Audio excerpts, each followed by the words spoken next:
भारतीय 74व्या प्रजासत्ताक दिनाच्या सर्वांना हार्दिक हार्दिक शुभेच्छा. शुभेच्छुक अविनाश सुभाष कुलकर्णी, क्रांतीज्योती सावित्रीमाई फुले राज्य आदर्श शिक्षक पुरस्कार प्राप्त प्राचार्य, दी न्यू इरा हायस्कूल तथा कनिष्ठ महाविद्यालय, जळगाव जामोद.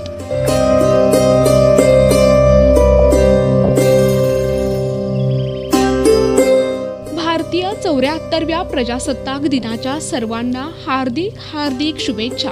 शुभेच्छुक अविनाश सुभाष कुलकर्णी, क्रांतीज्योती सावित्रीमाई फुले राज्य आदर्श शिक्षक पुरस्कार प्राप्त प्राचार्य, दी न्यू इरा हायस्कूल तथा कनिष्ठ महाविद्यालय, जळगाव जामोद.